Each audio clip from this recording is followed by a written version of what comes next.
Today, we begin a new series from a book by American writer Edgar Rice Burroughs. The book is called A Princess of Mars. It is the first book in a series that Mr. Burroughs wrote about a man who travels to Mars during the last years of the 1800s. There, the man meets strange beings and sees strange sights. At first, he is a captive, then a warrior, and after many battles, a prince of a royal family. Shep O'Neill begins the story of A Princess of Mars. I am a very old man. How old, I do not know. It is possible I am 100, maybe more. I cannot tell because I have never aged as other men do. So far as I can remember, I have always been a man of about 30. I appear today as I did 40 years ago, yet I feel that I cannot go on living forever. Someday, I will die the real death from which there is no escape. I do not know why I should fear death, I who have died 2 times, and am still alive. I have never told this story. I know the human mind will not believe what it cannot understand. I cannot explain what happened to me. I can only tell of the 10 years my dead body lay undiscovered in an Arizona cave.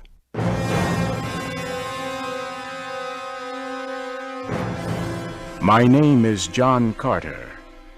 I am from the state of Virginia. At the close of the Civil War, I found myself without a home, without money, and without work. I decided the best plan was to search for gold in the great deserts of the American Southwest. I spent almost a year searching for gold with another former soldier, Captain James Powell, also of Virginia. We were extremely lucky. In the winter of 1865, we found rocks that held gold. Powell was trained as a mining engineer. He said we had uncovered over $1 million worth of gold in only 3 months. But the work was slow, with only 2 men and not much equipment. So we decided Powell should go to the nearest settlement to seek equipment and men to help us with the work. On March 3rd, 1866, Powell said goodbye. He rode his horse down the mountain toward the valley. I followed his progress for several hours. The morning Powell left was like all mornings in the deserts of the great Southwest, clear and beautiful. Not much later, I looked across the valley. I was surprised to see 3 riders in the same place where I had last seen my friend. After watching for some time, I decided the 3 riders must be hostile Indians. Powell, I knew, was well armed and an experienced soldier, but I knew he would need my aid. I found my weapons, placed a saddle on my horse, and started as fast as possible down the trail taken by Powell. I followed as quickly as I could until dark. About 9 o'clock, the moon became very bright. I had no difficulty following Powell's trail. I soon found the trail left by the 3 riders following Powell. I knew they were Indians.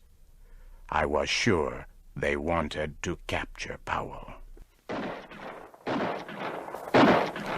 Suddenly I heard shots far ahead of me.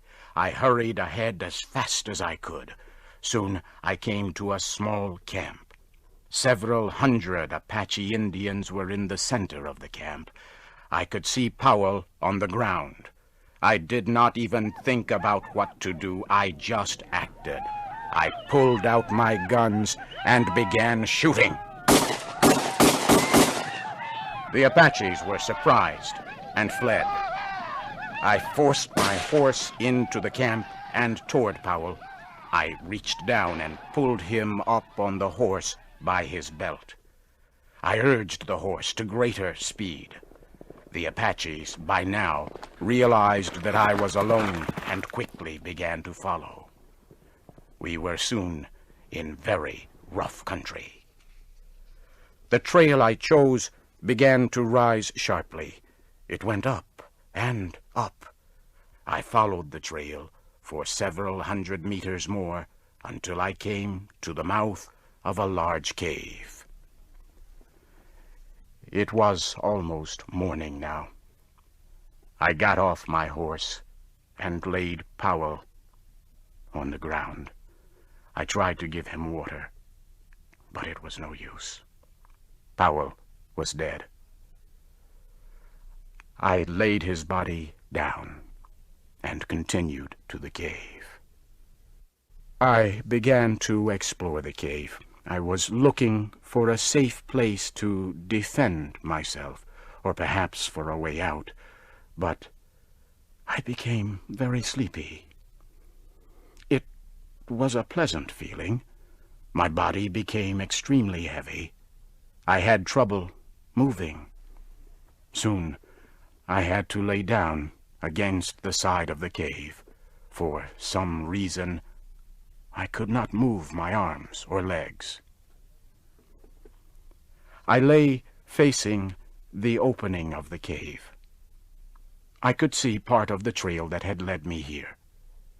And now I could see the Apaches. They had found me, but I could do nothing. Within a minute, one of them came into the cave. He looked at me, but he came no closer. His eyes grew wide. His mouth opened. He had a look of terror on his face. He looked behind me for a moment and then fled. Suddenly, I heard a low noise behind me. So could the rest of the Apaches. They all turned and fled. The sound became louder, but still I could not move. I could not turn my head to see what was behind me. All day I lay like this. I tried again to rise and again, but I still could not move. Then I heard a sharp sound.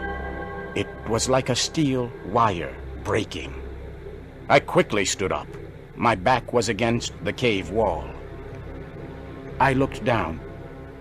There before me lay my body.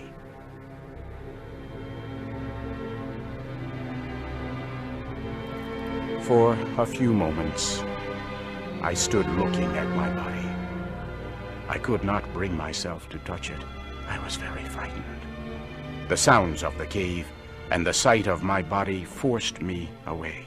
I slowly backed to the opening of the cave. I turned to look at the Arizona night. I could see 1,000 stars. As I stood there, I turned my eyes to a large red star. I could not stop looking at it. It was Mars, the red planet, the red god of war. It seemed to pull me near. Then, for a moment, I closed my eyes. There was an instant of extreme cold and total darkness. Suddenly, I was in deep, dreamless, peaceful sleep.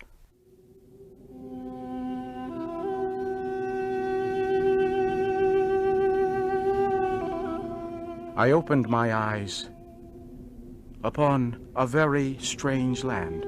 I immediately knew then I was on Mars. Not once did I question this fact.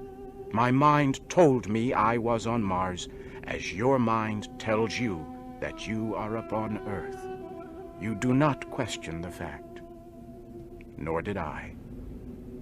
I found myself lying on a bed of yellow-colored grass that covered the land for kilometers. The time was near the middle of the day, and the sun was shining full upon me. It was warm. I decided to do a little exploring.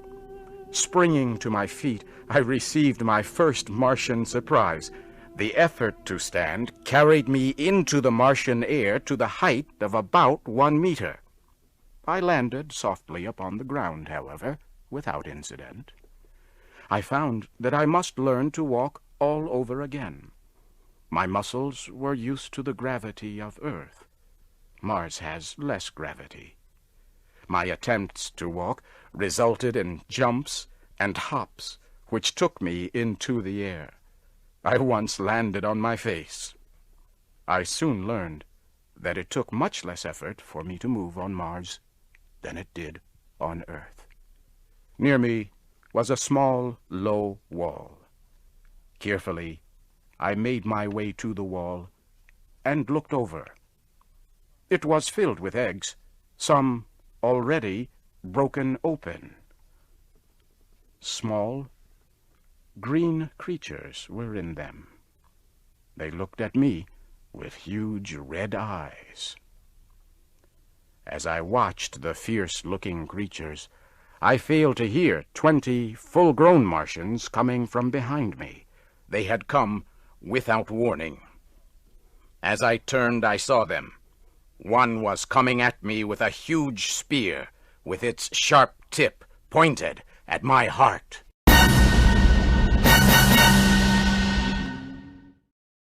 And now, the second program in our series, A Princess of Mars.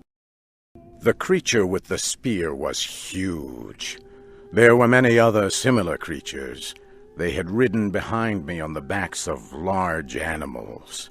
Each of them carried a collection of strange-looking weapons. The one with the large spear got down from the back of his animal and began walking toward me. He was almost 5 meters tall and a dark green color. Huge teeth stuck out of his face, and his expression showed much hate and violence. I immediately knew I was facing a terrible warrior. He began moving quickly toward me with the spear. I was completely unarmed. I could not fight. My only chance was to escape. I used all my strength to jump away from him. I was able to jump almost 30 meters. The green Martian stopped and watched my effort. I would learn later that the look on his face showed complete surprise. The creatures gathered and talked among themselves. While they talked, I thought about running away. However, I noticed several of them carried devices that looked very much like rifles. I could not run. Soon all but one of the creatures moved away. The one who had threatened me stayed. He slowly took off a metal band from his arm and held it out to me. He spoke in a strange language. Niktu maktuta sakota. Slowly he laid down his weapons. I thought this would have been a sign of peace anywhere on Earth. Why not Mars, too? I walked toward him, and in a normal voice announced my name, and said I had come in peace. I knew he did not understand, but like me, He took it to mean that I meant no harm. Slowly we came together. He gave me the large metal band that had been around his arm. He turned and made signs with his hands that I should follow him. Soon we arrived at the large animal he had been riding. He again made a sign with his hands that I should ride on the same animal behind him. The group turned and began riding across the land. We moved quickly toward mountains in the distance. The large animals we rode moved quickly across the land. I could tell from the surrounding mountains that we were on the bottom of a long, dead sea. In time we came to a huge city. At first I thought the city was empty. The buildings were all empty and in poor repair. But soon I saw hundreds of the green warriors. I also saw green women and children. I soon learned about many cities like this. The cities were built hundreds of years ago by a people that no longer existed. The green Martians used the cities. They moved from one empty city to another, never stopping for more than a day or two. We got down from our animals and walked into a large building. We entered a room that was filled with fierce green warriors.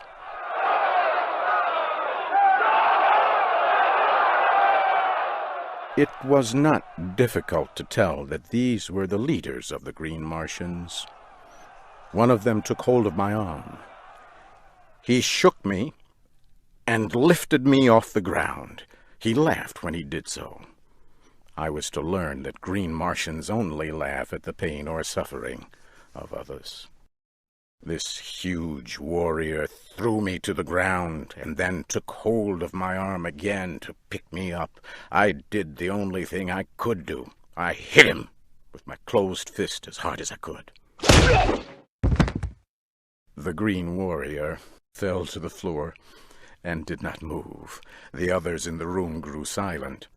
I had knocked down one of their warriors with only my hand. I moved away from him and prepared to defend myself as best I could, but they did not move. The green Martian that had captured me walked toward me. He said in a clear voice, Tars Tarkas.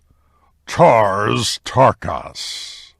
As he spoke, he pointed to his own chest. He was telling me his name. I pointed to my chest and said, My name, John Carter. He turned and said the word, Sola. Immediately, a green Martian woman came close. He spoke to her. She led me to another building and into a large room. The room was filled with equipment carried by the green Martians. She prepared something for me to eat. I was very hungry. I pointed to her and said the word Sola. She pointed at me and said my name. It was a beginning. Sola was my guard. She also became my teacher. In time, she would become a close and valued friend. As I ate my meal, my lessons in the language of the green Martians continued. 2 days later, Tars Tarkas came to my room. He carried the weapons and the metal armbands the green warriors wear. He put them on the ground near my feet. Sola told him I now understood some of their language. He turned to me and spoke slowly. The warrior you hit is dead. His weapons and the metal of his rank are yours, John Carter. He was a leader of one small group among our people. Because you have killed him, you now are a leader. You are still a captive and not free to leave. However, you will be treated with the respect you have earned. You are now a warrior among our people." Tarkas turned and spoke softly. From beyond the door, a strange creature entered the room. It was bigger than a large dog and very ugly. It had rows of long teeth and 10 very short legs. Tarkas spoke to the creature and pointed at me. He left. The creature looked at me, watching closely. Then Sola spoke about the creature. "His name is Wula. The men of our tribe use them in hunting and war. He has been told to guard and protect you. He has also been told to prevent your escape. There is no faster creature in our world, and in a fight they can kill very quickly. Do not try to escape, John Carter. Wula will tear you to small pieces." I continued to watch the creature named Wula. I had already seen how the green Martians treated other animals. They were very cruel. I thought, perhaps this beast can be taught to be my friend, much like a dog on Earth. I walked close to the creature and began speaking in much the same way I would speak to a dog or other animal on Earth. I sat down next to him while I talked softly. At first he seemed confused. I believe the creature Wula had never heard a kind word. In the next several days I gained the trust and friendship of Wula. In a few short days, Wula was my friend and fierce protector. He would remain my loyal friend as long as I was on Mars. Several days later, Sola came to me with a look of great concern. "John Carter, come with me. A great battle is about to take place. An enemy is coming near this city. We must prepare to fight, and we must be ready to flee." Sola, what enemy is this? "A race of red men who travel our world in flying machines. A great number of their machines have come over the far mountain. Take your weapons with you and hurry." I collected my sword and a spear. I hurried out of the building and joined a group of warriors moving toward the end of the city. Far in the distance, I could see the airships. They were firing large guns at the Green Warriors. I heard huge explosions. The Green Warriors were firing back with their deadly rifles. The air was filled with the sound of violent battle.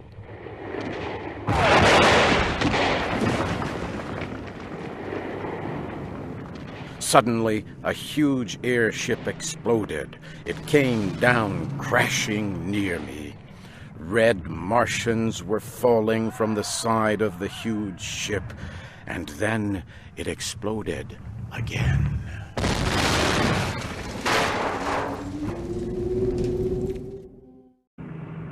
Another of the large airships exploded high. Members of the crew fell to the ground. The huge ship lost control and began turning again and again. Soon, it was close to the ground. The warriors climbed aboard the ship and began fighting the members of the crew who were still alive. Soon, the fighting stopped. The warriors began taking everything from the ship. At last, they brought a captive from deep within the ship. 2 of the warriors had their captive by each arm.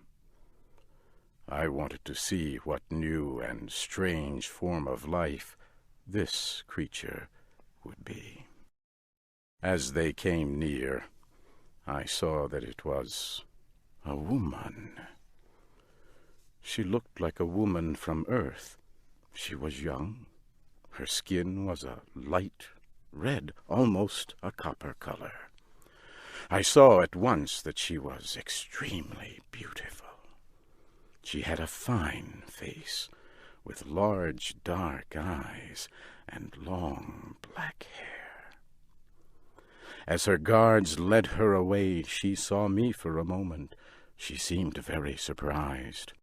Her face looked hopeful, but when I made no attempt to speak to her, her face grew sad, and she looked very small and frightened. As I watched her disappear into a building, I realized that Sola was near me. John Carter, that woman will be saved for the great games that are held by our people. The games are long and cruel, and end in death for those captured in battle. Her death will be slow and painful. She will die for the enjoyment of all. Sola's face seemed sad when she said this. I could tell by the way she spoke that she did not like the games and did not want to see the young woman die. She was very different from the rest of her people. Sola, do you not like the games? No, John Carter. My mother died in the games. That is a secret you must not tell anyone. The wall where Tars Tarkas found you held eggs that produce our young. All the children belong to the tribe. A mother never knows which child is hers when they come out of the egg. My mother hid the egg that carried me. It was not placed within the walled area. She kept her secret until after I was born. But others discovered her secret, and she was condemned to die in the games. She hid me among other children before she was captured. If this secret were learned, I, too, would die in the games. Before she left me, my mother told me the name of my father. I alone keep that secret. It would mean death for him as well as me. My people are violent and cruel.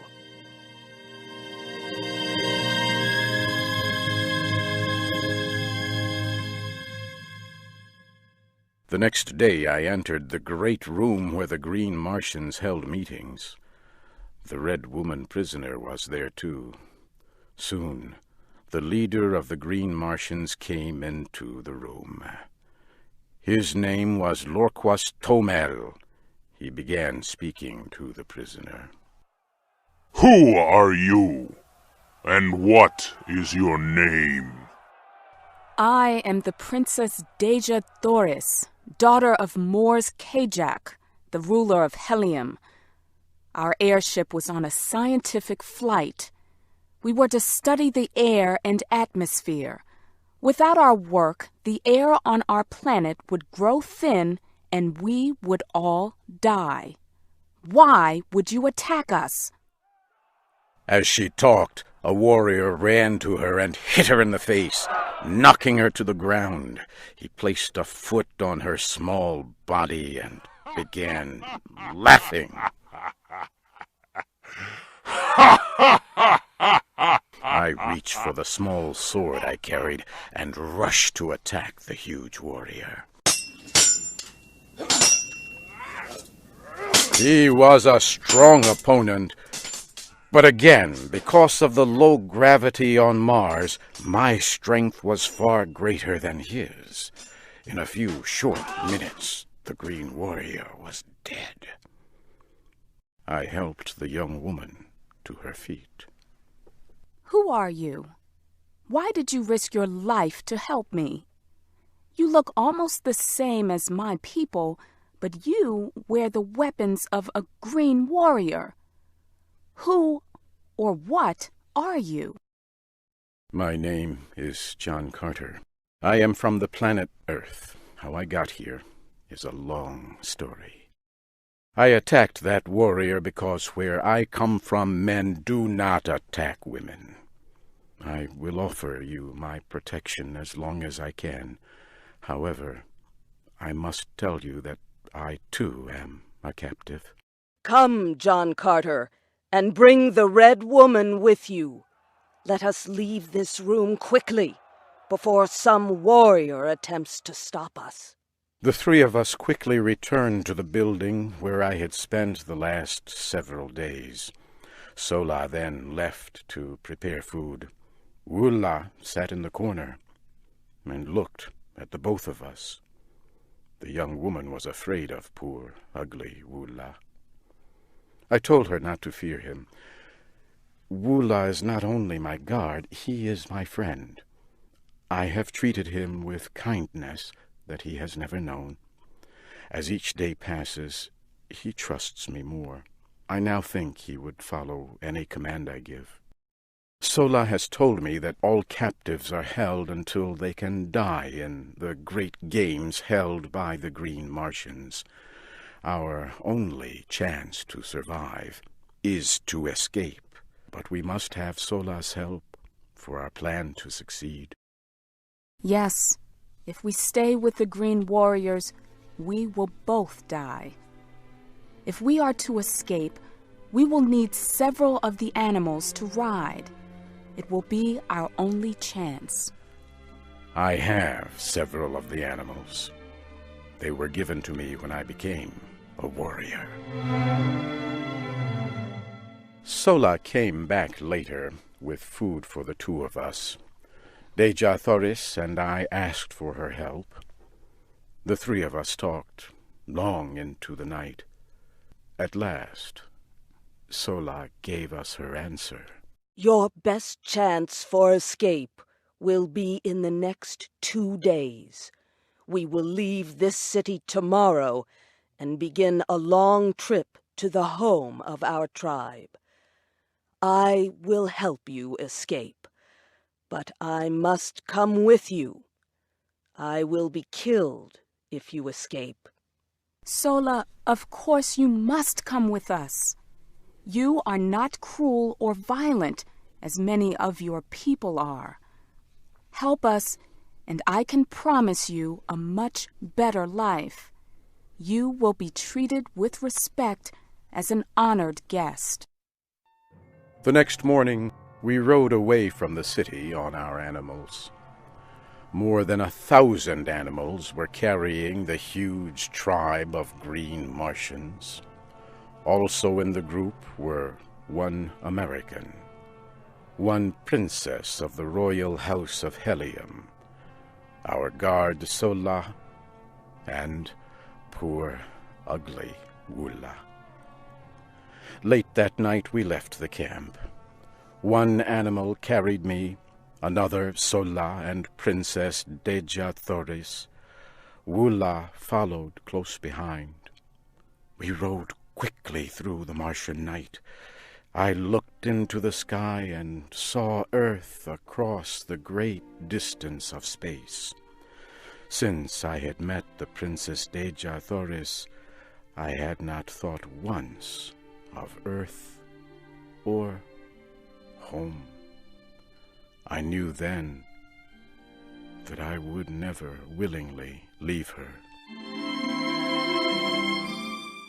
The next morning I could see that we were being followed by several hundred of the Green Warriors. Our animals were very tired. I knew we must stop. I told Sola and the princess to take the stronger of the two animals and ride away. I will hold back the green warriors as long as I can. Wula, go with them and guard them with your life. We can't leave you alone. It would be certain death if you are captured again. You must come with us. Sola took the princess by the arm and lifted her on top of the animal she had chosen. Quickly she began riding away. For a moment, Wula looked at me, then turned and ran after them. I took out my rifle from its case. I began firing to slow the green warriors.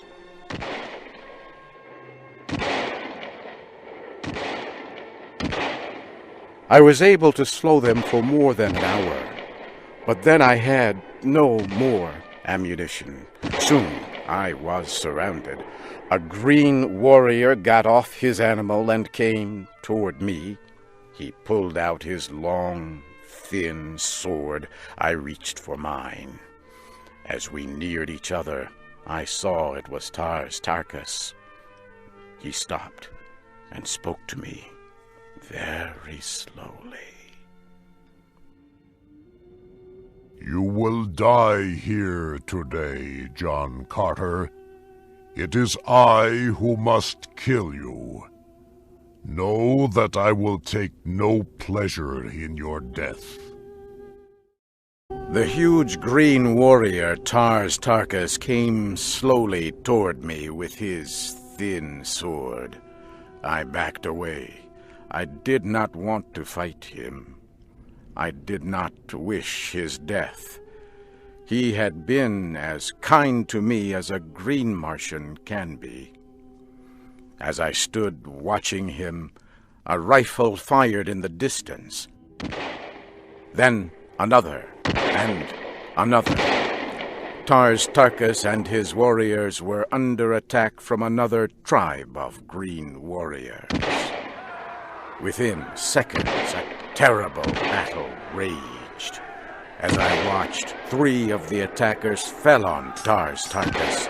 He killed one and was fighting with the other 2 when he slipped and fell. I ran to his aid, swinging my sword. He was on his feet. Shoulder to shoulder, we fought against the attackers. They finally withdrew after an hour of fierce fighting. John Carter, I think I understand the meaning of the word friend. You saved my life when I was about to take yours. From this day, you are no longer a captive among our people, but a leader and great warrior among us. There was a smile on his face. Once again, he took off a metal band from his arm and gave it to me. I have a question for you, John Carter. I understand why you took the Red Woman with you. But why did Sola leave her people and go with you? She did not want to see me or the princess harmed. She does not like the great games held by your people where captives are led to die. She knows if she is caught, she too will die in the games. She told me she hates the games because her mother died there. What? How could she know her mother? She told me her mother was killed in the games because she had hidden the egg that produced her. Her mother hid Sola among other children before she was captured. Sola said she was a kind woman, not like others of your tribe. Tarkas grew angry as I was speaking, but I could see past his anger. I could see pain in his eyes. I immediately knew Sola's great secret. I have a question for you, Tarkas. Did you know Sola's mother? Yes, and if I could have, I would have prevented her death. I know this story to be true. I have always known the woman who died in those games had a child. I never knew the child. I do now. Sola is also my child.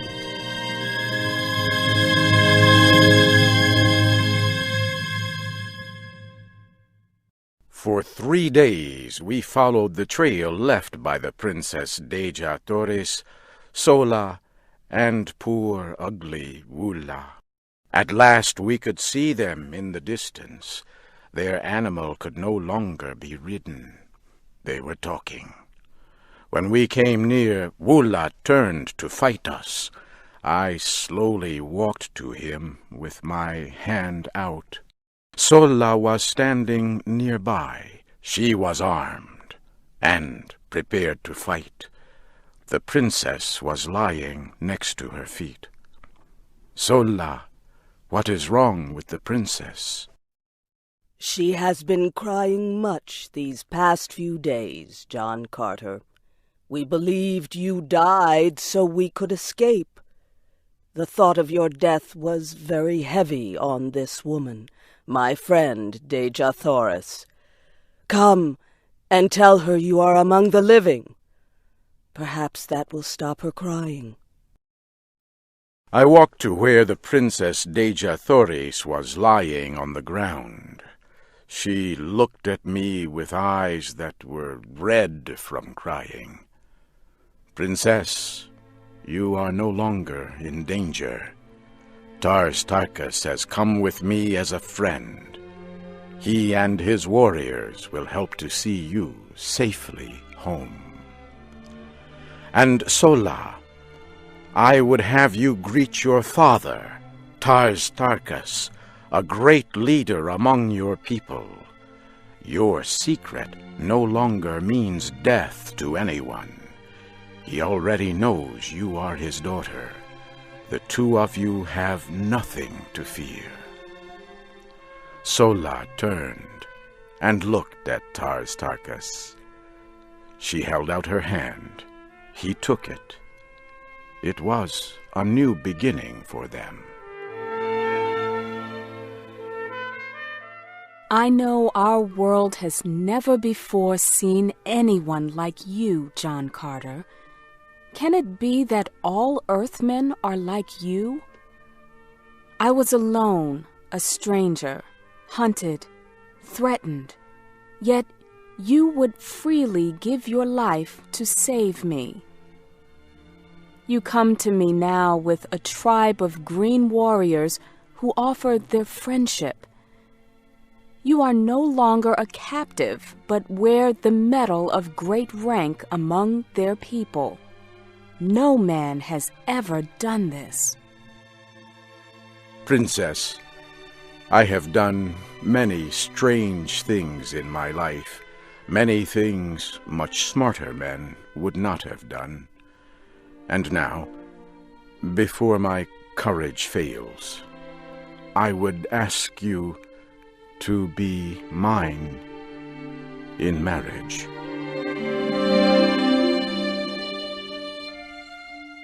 She smiled at me for a moment, and then her dark eyes flashed in the evening light. You have no need of your courage, John Carter, because you already knew the answer before you asked the question.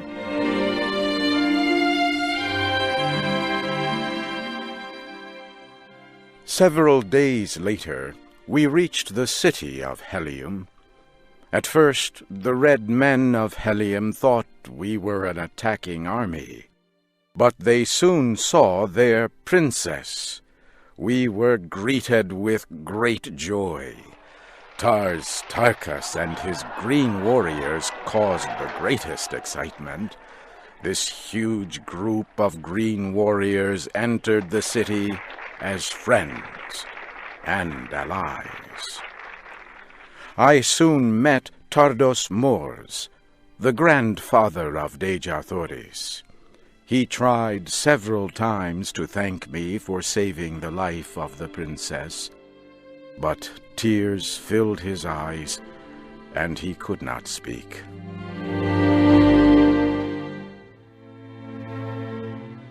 For 9 years I served in the government, and fought in the armies of Helium as a prince of the royal family.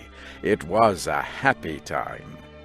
The Princess Deja Thoris and I were expecting a child. Then, one day, a soldier returned from a long flight. When he landed, he hurried to the great meeting room. Tardos Mors met with the soldier and reported that every creature on the planet had but 3 days to live. He said the great machines that produced the atmosphere on the planet had stopped producing oxygen. He said no one knew why this had happened, but there was nothing that could be done. The air grew thin within a day. Many people could do nothing but sleep. I watched as my princess was slowly dying. I had to try something. I could still move with great difficulty. I went to our airport and chose a fast aircraft. I flew as fast as I could to the building that produced the atmosphere of the planet. Workers were trying to enter. I tried to help. With a great effort, I opened a hole. I grew very weak. I asked one of the workers if he could start the engines. He said he would try. I fell asleep on the ground. It was dark when I opened my eyes again.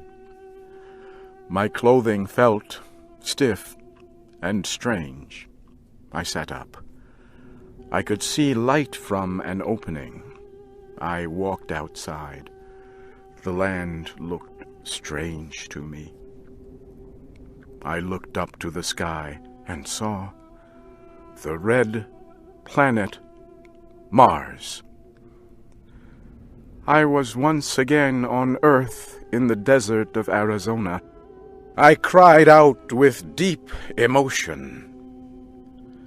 Did the worker reach the machines to renew the atmosphere? Did the air reach the people of that planet in time to save them? Was my Princess Deja Thoris alive, or did she lie cold in death? For 10 years now, I have watched the night sky, looking for an answer. I believe she and our child are waiting there for me. Something tells me that I shall soon know.